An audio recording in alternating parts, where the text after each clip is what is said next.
So, Comrade Bhattacharya, the revival of your party in terms of the presence in Lok Sabha comes at a time the left parties have not been able to do much.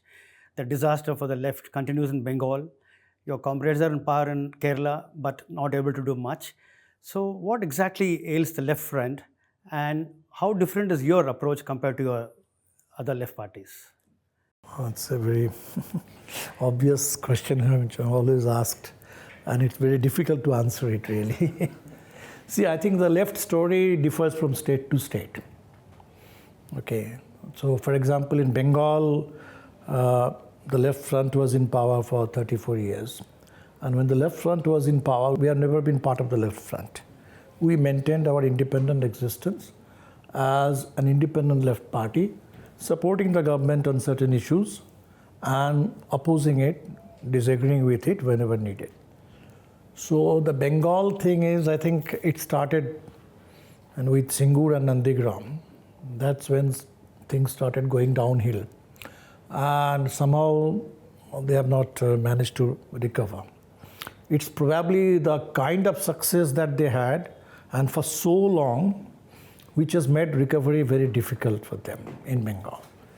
Kerala is slightly different, where the governments keep changing, but this time I think they are in power for the second successive term.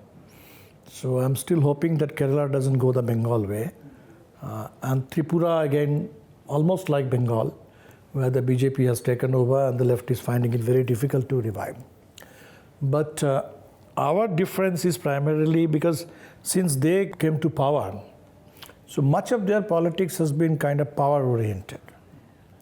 So retaining, for example, when they started early in Kerala, so 57 if I'm not wrong, and that government was not allowed to continue for long. So there was something that, and in Bengal again, the second stint that they had in the mid-60s, 67 or something, that was again a short-lived thing.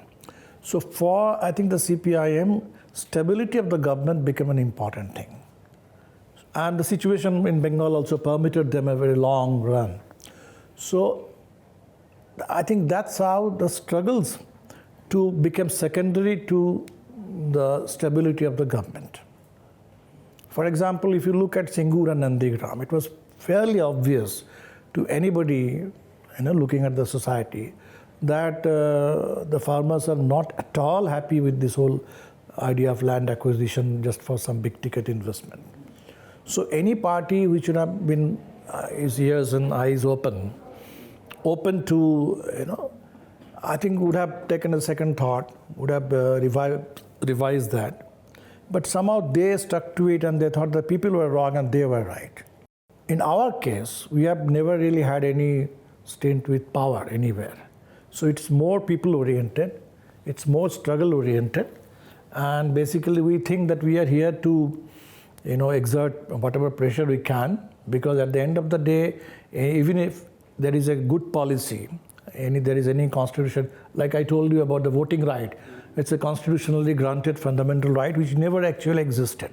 So you have to fight every inch for securing any right, any improvement in the lives of the people.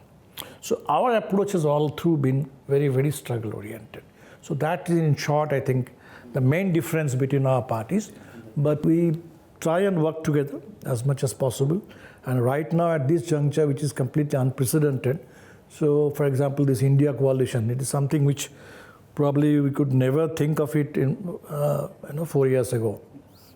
Or the kind of adjustment we are having with the RJD in Bihar, that too would have been completely unthinkable 5 years ago. So because this is a demand of the situation, so we are actually trying to collaborate with a range of forces outside of the left too, a whole range of a big ideological spectrum. So this is a new experience for us. But even in this, I think this united left has a special role to play. So we'll try. We are hoping that the other left parties can also recover. And it's true that the left strength in 2004, 60 plus. Now it has come down to 9. So it's a major decline.